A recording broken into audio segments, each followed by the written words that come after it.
which were meant to go toward housing and other infrastructure projects in key defense production centers, could also be used for childcare. In 1941, she wrote to the heads of the Office of Education and the Works Progress Administration, figuring that the more agencies she had on board, the better.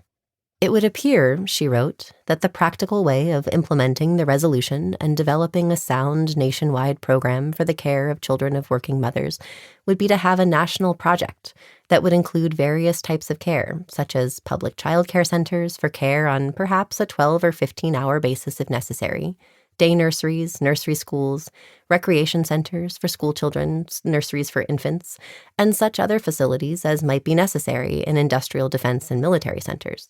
Such facilities are urgently needed in these defense areas if children are to be given proper care while their mothers contribute to our national defense effort.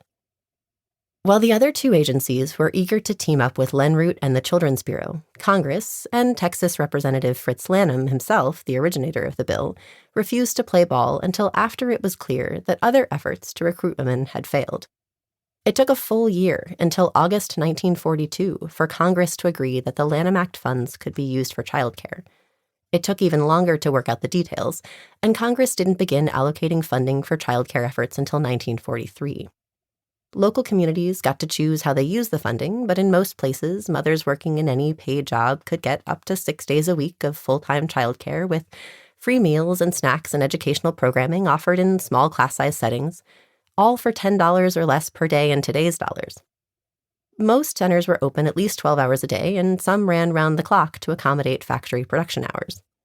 Many communities also used the federal government money to offer affordable before-school, after-school, and summer care for older children.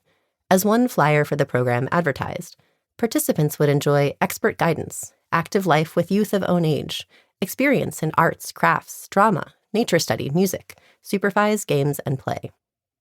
In the wake of those changes, and by the end of the war, labor force participation among U.S. mothers with young children had risen from 1 in 30 to 1 in 6. Those numbers are certainly impressive, but they could have been higher still.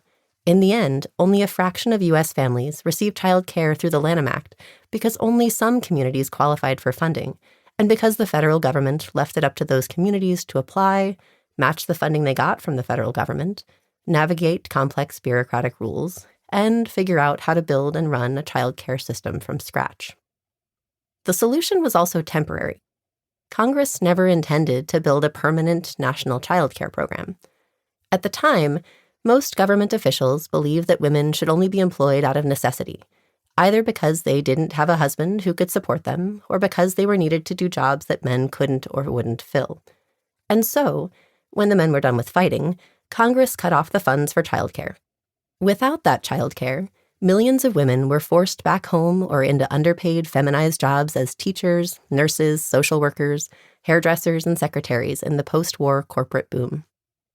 Women, of course, weren't happy about these developments. A Roper poll conducted in 1945 showed that 2/3 of women who had joined the labor force wanted to keep the men's jobs they'd had during the war. As one woman told Independent Woman magazine in 1945, "I hear on all sides that I should go back to the kitchen. That sounds to me like the stuff they were saying in Germany when Hitler went into power. Do they think I'm working just for fun or pin money? They should know that it's no easy task for a woman to take care of her husband and her young children and at the same time keep a job."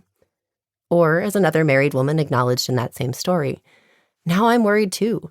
Unlike most of my associates, I'm not entirely dependent on my salary, but I contend that I have a right to a job and a right to work. Will there be enough jobs to go around? And if not, will there be discrimination against women workers who are today 1/3 of the working force in our entire nation? Will I be deprived of the opportunity to continue to put my skill and education to use?" The discrimination she anticipated was ultimately what came to pass. After the war, not only were child care centers shuttered, but states and private employers reinstated the kinds of pre-war policies that made it difficult for married women and mothers to work for pay. Adding insult to injury, other institutions, from the media to the medical establishment, also colluded to create the perception that women would have to be crazy, or maybe not even real women, to want a job when they could stay home.